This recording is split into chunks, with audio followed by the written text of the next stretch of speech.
ጸጋን ሰላምን ጎይታናን መድኃኒናን ኢየሱስ ክርስቶስ ምስኩላትኩም ይኹን ዝኸበርኩም ተኸታተልቲ ሰማይ ቲቪ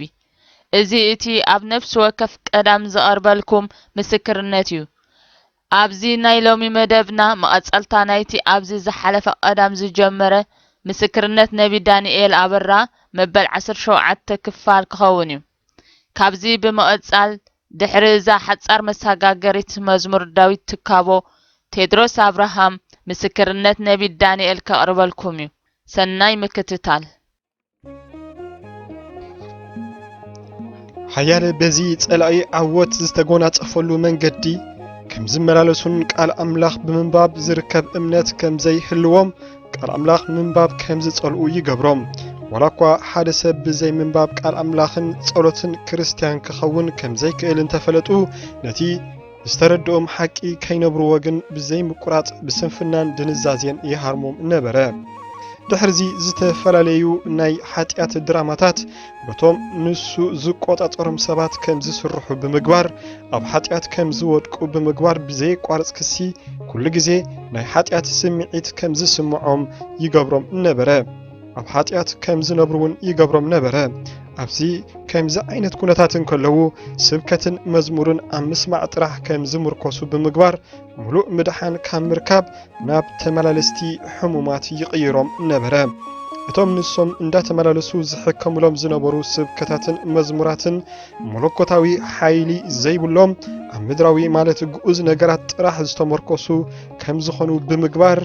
ምስቲ ሓቀኛ ምድሓን ዝረኽብሉ ቃል ከም ዘይረኸቡ ብምግባር ብሚልዮናት ንዝቁጸሩ ነዚ ዘመን ክርስቲያናት ኣዒንቶም ኣዕቢሩ ቤተ ክርስቲያን ብኮሜድያን ሰበኽቲ ከም እትመልእ ብምግባር ብስጋ ክዋግኦም እንከሎ ተመልከትኩ ንገለገሊኦም ኣብ ዓለም ዘየላ ሓጢያት ከም ዝኣትዉ ብምግባር ፈጺሞም ናብ ቤተ ክርስቲያን ከም ዘይምለሱን ብዕብደት መንፈስ ከም ዝህረሙን ብድኽነትን ብሕማም ሽኮርን ብወልፍታትን ኣሲሩ ናብ ሲኦል ክደፍኦም እንከሎ ተመልከትኩ ኣሕዋተይ ነዚ ምስክርነት እትሰምዑ ዘለኹም ኩላትኩም ጨኪንኩም ናብ ተሐቀኛ ምድሓን ናብ ዝፋን ጸጋ ብንስሓ ተመሊስኩም ክትኣትዉ ብምሕረት ኣምላኽ እልምነኩም ኣለኹ በዚ ምኽንያት እዚዩ እቶም ናብ መንግስተ ሰማይ ዝኣትዉ ሰባት ከምቲ ማይ ዝነጥብ ጠብጠብ እንዳበሉ ከኣትዉ ዝተመልከትኩ ናብ ሲኦል ግን ከም ዓቢ ውሕጅ ሰባት እንዳወሓዙ ከኣትዉ እንከለዉ ተመልኪተ ኣለኹ እታ ናይ ምድሓን መዓልቲ ሕጅያ ሎሚ ድምፁ እንተሰሚዕኹም ልብኹም ኣይተትርሩ ብህይወት እንከለኹም ኣብቲ ናይ ጉብዝና ዕድሜኹም ንፈጣሪኹም ዘክሩ ተመለሱ ተኣዘዙ ዓለምን ፍትወታን ሃብታን ኩሉ ክሓልፍ እዩ መጨረሽቱ ግና ሓሳኹ ኣብ ዘይሞቱ ሓውን ኣብ ዘይጠፍእ ብኣትማን ዝተመልአ ጉድጓድ ሓዊ ምኽዳን እዩ ኩሉ ናይ ወዲ ሰብ ጉያ መወዳእቱ እዩ ኣብ ነፍሲ ወከፍ ማይክሮሰከንድ እቶም ናብ ሲኦል ዝውሕዙ ዘለዉ ሰባት ኩሎም ነናይ ገዛ ርእሶም መደብ ነይሩዎም እዩ ሓሳባቶም ልክዕ ከምዚ ንዘለዓለም ዝነብሩ እዩ ነይሩ እንተኾነ ግን ድንገት ብሰይጣን ተጠሊፎም ብሓጢያት ተወጊኦም ኣብቲ ናይ ሞት ባሕሪ ምስጣም ናይ መወዳእታ ዕጭኦም ኮነ ኣሕዋተይን ኣሓተይን እቲ ዋጋ ተኸፊሉልኩም እዩ ኢየሱስ ዝበሃል በጃ ተዋሂብኩም እዩ እሞን እሞ ካብዚ ካልኣይ ዕድል ዘይብሉ ዘለዓለማዊ ሞት ኣምልጡ ኣብ ሲኦል ልክዕ ኩሉ ግዜ ሓደ ሰብ ነፍሱ ክትወፅእ እንከላ ዘርእዮ ስቃይ ብዘይ ምቁራጽ ንዘለዓለም እንዳሞቱ ብሓውን በቶም ሓሳኹን ይብልዑ እንዳሞቱ እንከለዉ በትማን ክንከሱ እንከለዉ ልክዕ ናይ ቆርበት ካንሰር ብዝመስል ሕማም በሙግሊ ተጨማሊቆም ሓደ ኣሳቂዩ ክቐትሎም እንከሎ እንደገና ድማ ስግኦም ክበቁል እንከሎ እንደገና እንዳተቃጸሉ ድማ ክሳቀዩ እሪኦም ነበርኩ ኣብ ሲኦል ንሓንቲ ሰከንድ እትኸውን ዕረፍቲ ኣይረኽቡን እዮም ብሓፈሻ ሲኦል ብኣዝዩ ሕማቕ ነገራት ዝተጎብአ ባሕሪ ሞት እዩ ኣብ ሲኦል ዝተንቀሳቐስ ኩሉ ቦታታት ኩሉ ዝተመልከትክዎ ነገር እንተሎ ኩሎም ብጣዕሳ እቲ ሓቂ ሕጂ ብተግባር ምስ ረኣይዎ ስለምንታይ ዘመነይ ኩሉ ኣብዚ እንዳተሰቀኹ ካብ ዝነብር እተን ኣብ ምድሪ ዝጸናሕ ኩለን ሒደት ዓመታት ኩሉ ዓይነት ዋጋ ብምኽፋል ዘይተዓገስኩ በጃኻ ጎይታ ሓንቲ ዕድል ሓበና እንዳበሉ ንጎይታ ክልምንዎ ከለዉ ረኣኽዎም ብዙሕ ናይ ምድሓን ዕድል ዘለዎም ግን ከኣ ኣብ መሬት ዝነብሩ ብቢልዮናት ዝቁጸሩ ሰባት ኣዒንቶም ብመጋረጃ ብምሽፋን እቲ ናይ ነፍሶም ናይ ውሽጢ ድምጺ ብምስማዕን ብስጋኦምን ብመንፈሶምን ንግዚያውን ሓላፍን ነገር ክቡር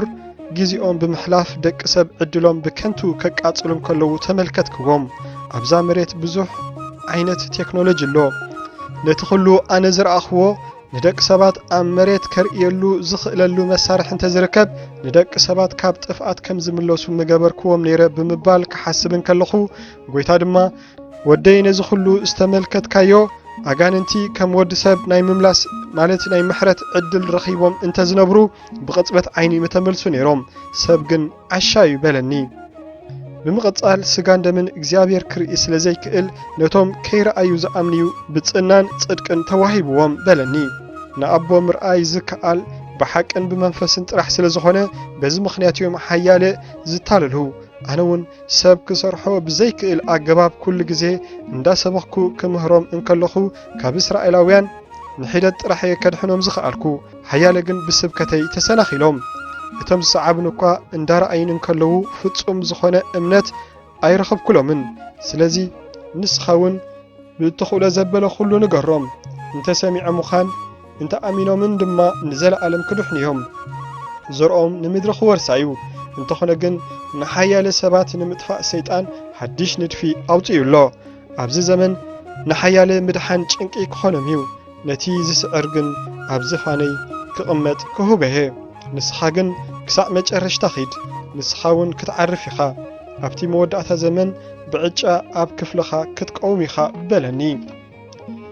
ድሕርዚ ኣብቲ ደው ኢልና እንምልከተሉ ዝነበርና ኩነታት ሰይጣን ኣብ ኣየርን ኣብ ጥልቅን ኣብ መሬት ዘለዉ ሕልቅነታቱን ብምእካብ ኣቐዲሙ ዝጀመሮ ዘረባ ብኰልታፍ ድምፁ ክዛረብ ጀመረ። ከምዚ ድማ በለ፣ እቶም ቅድሚ ሕጂ ዝነበሩ ናይ ውግእ እስትራቴጂታትና ኣሪጎም እዮም። ስለዚ ዋላ እኳ ንኹሎም ክሳዕ መጨረሽታ ሒዝናዮም እንቕጽል እንተኾኑ ንደቂ ሰባትን ሳይንስን ቴክኖሎጅን ብምጥቃም ሓደ ሓደሽቲ ፍልጠታት ብምግላጽ መንፈሳዊ ዓለም ከም ዝኽሕዱ ምግባር፣ ንኹሉ ነገር ከም ዝጭበጥ ብምግባር ብስጋዊ ኣዒንቶም ሓደስቲ ፈጠራታት ከም ዝርእዩን ብቁጽሪ ወዲ ሰብ ድማ ኣባዚሖም ንነፍሲ ወከፍ ሰብ ከም ዝበጽሖ ምግባር እዩ። እቲ እንፈልጦ ሓቂ ኩሉ ብምስጢርን ብጥበብን ብምግላጽ ንህይወት ቀላል ከም እትኸውን ምግባር። እዚ እስትራቴጂ ኣብቶም ቅድሚ ሕጂ ዝነበሩ ሰባት ኣይሰርሕኒ ነይሩ።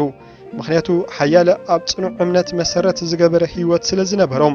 ስለዚ ንዕኦም ብድኽነትን ነጻነት ብምንጣቕን ከምኡውን ከም ዝጭፍጨፉ ብምግባር ከምኡውን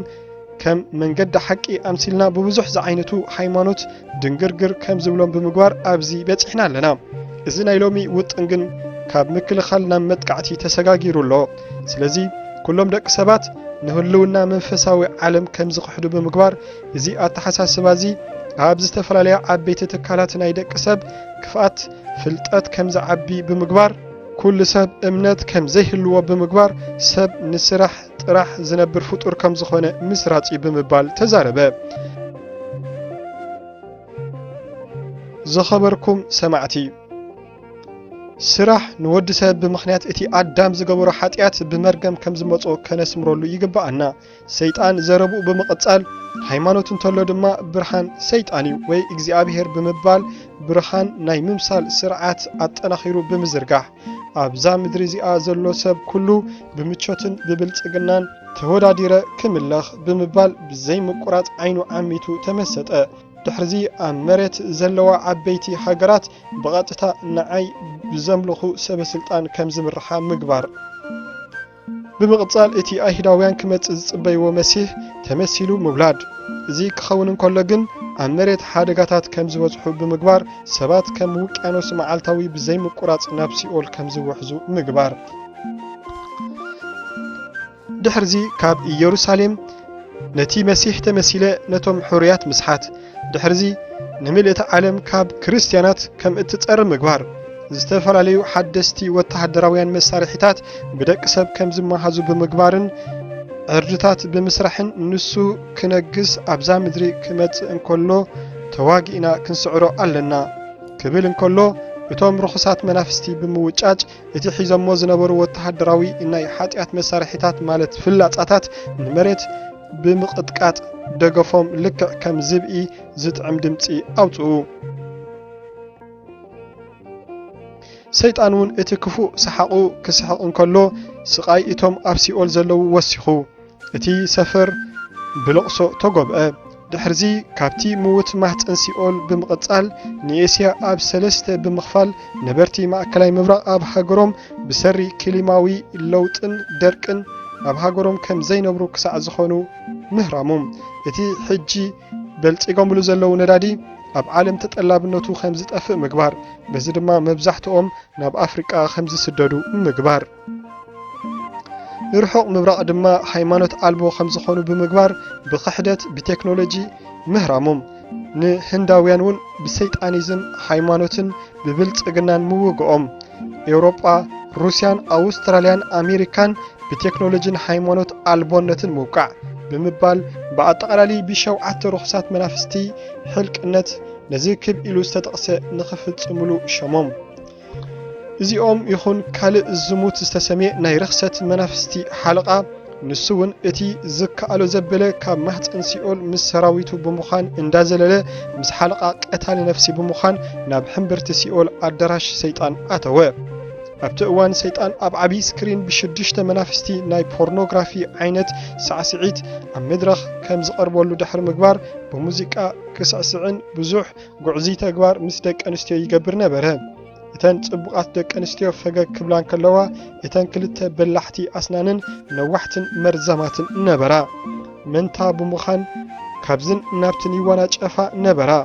ሰይጣን ነቲ ኣብ ፊቱ ደው ኢሉ ዝነበረ ሓለቓ ዝሙት መንፈስ እንዳሰሓቐ ድሕሪ ምምልካቱ ንስኻ ዘመን ዘይሓልፈካ ዕውት ወደይ ኢኻ እሞ ኪድ ሕጂ እውን ኣስሕት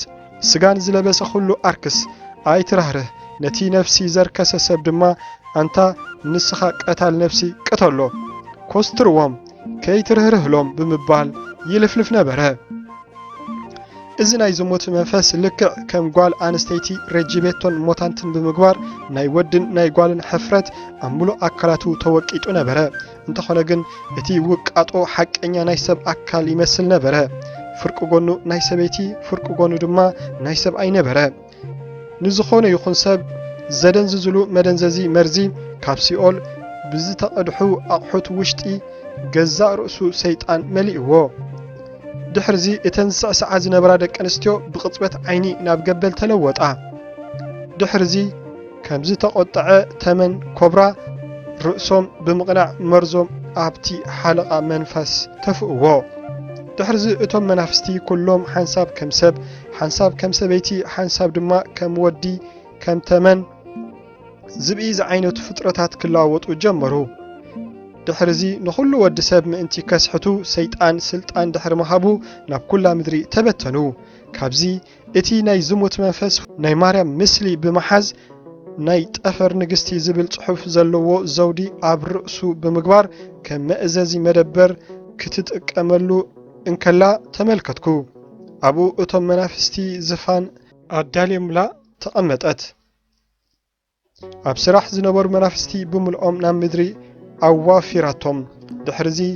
እቶም መናፍስቲ ኣብ ልዕሊ ኩሉ ሰብ ዝተፈላለየ ርኽሰት ብናይ ዝሙት መንፈስ ኣብ ልዕሊ ኩሉ ክደፍእዎ እንከለዉ ተመልከትኩ እዚ መንፈስ ኣብ ልዕሊ ኩሎም ሰባት ዝተደፍአ እኳ እንተኾነ ብፍላይ ግን ኣብ ልዕሊቶም ሓቀኛታት ሰዓብቲ ጎይታ ብብዝሒ ብዘይምቁራጽ ይድፍዓሎም ነበረ ድሕርዚ ካብዚ ርኹስ መንፈስ ኣዝዮም ሓያለ ካብ ባሕሪ ዝወፁ ወድን ጓልን ዝመስሉ መናፍስቲ ደው ኢሎም ነበሩ ኩሎም ብዙሕ ሓይሊ ካብ ኢዱ ምስ ተቐበሉ ናብ ቤት ኣገልገልቲ ክኣትዉ ከለዉ ተመልከትክዎም ለይቲ ሰዓት 2 ኣከባቢ ነበረ ድሕርዚ ምስ ደቀሱ ኣብ ሕልሞም ብምግላጽ ዝሙት ክፍጽሙ እንከለዉ ተመልከትናዮም ሓደ ሓደ ንጽብሒቱ ኣገልግሎት ዝነበሮም ኣገልገልቲ ነበሩ ድሕርዚ ብኽሲ ተመሊኦም እቲ ንእግዚኣብሔር ዝግባእ ኣምልኾ ከም ዘየቕርቡ ብምግባር ከደናጊዎም እንከለዉ እምልከት ነበርኩ ብዙሕ ግዜ ንመንእሰያት ኣገልገልቲ በዚ መንገዲ ከም ዝዋጋእዎም ተገንዘብኩ ካልኦት ድማ ኣብ መብዛሕትኦም መንእሰያት ደቂ ተባዕትዮን ደቂ ኣንስትዮን ገዛእ ርእሶም ብዝተፈላለየ መልክዕ ብተመስጦም ምስ ብዙሓት ደቂ ኣንስትዮ እቶም ኣወዳት ብፍላይ ከም ዝዝምዉ ሓሳብ ኣብ ልቦም ክዘርእሎም እንከለዉ ተመልከትኩ ጸኒሑ ሓያል መንእሰያት ደቂ ተባዕትዮን ደቂ ኣንስትዮን ኣብ ውሽጢ ቤተ ክርስቲያን ኣብ ዝተፈላለየ ኣገልግሎት ዘለዉ እንከይተረፈ በዚ ወልፊ ተኣሲሮም እምልከት ነበርኩ። ድሕርዚ ስነ ልቦንኦም ኣዝዩ ዝወረደ ትውልዲ ኮይኖም ነበሩ። እዚኦም ርኹሳት መናፍስቲ ብዝተወደበ መልክዕ ናይ ሰብ ኣመለኻኽታን ኣተሓሳስባን ክገዝእዎ እንከለዉ እሪኦም ነበርኩ። ብኻልእ መልክዕ ድማ ዝተመርዓዉ ሰባት ኣገልገልቲ እንከይተረፉ ብሕቡእ ከምዚ ዓይነት ሓጢኣት ዝለማመዱ ነበሩ። ካብ ፓስተራት ክሳብ ተራሰብ ካብ መሃይም ክሳብ ምሁር በዚ ናይ ፖርኖግራፊ ወልፊ ተኣሲሮም እምልከቶም ነበርኩ። ድሕርዚ ሓንቲ ከንፈራ ብናይ ሰብ ደም ዝመልአ መንእሰይ ጓል ኣንስተይቲ ናይ ሰብ ልቢ እንዳበልዐት ናብ ንግስቲ ጠፈር መጸት። ኣብቲ እዋን እዛ ንግስቲ ጠፈር ዝተባህለት ኣብ ከዋኽብቲ ብምስፋር መንፈስ ዝሙት ናብ መሬት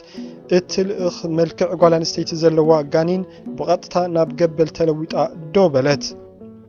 እንዳረኣናዮ እቲ ገበል ናብ ዝተፈላለዩ እንስሳታት መልክዑ ይለዋውጥ ነበረ። ኣብቲ ግዜቲ ኩሎም እቶም ኣብ ዙርያ ዝነበሩ መናፍስቲ ክለዋወጡ እንከለዉ እዛ ናይ ሰብ ልቢ እትበልዕ ዝነበረት መንእሰይ ጓል ኣንስተይቲ ግን ፈጺማ ኣዒንታ ብምትካል ድምፃውን ልክዕ ከም ናይ ተመን ሓንሳቡን ከም ናይ ዝብኢ እንዳቀያየረት ብድሕሪኣ ንዓኣ ዝመስሉ መናፍስቲ ኣኸቲላ እንዳረኣናያ ካብ ሲኦል መንታ መልሓስ ተቐቢላ ድሕሪ ምምላሳ ኣብ ዝፋን ንግስቲ ጠፈር ደው ኢላ እንከላ ተመልከትናያ።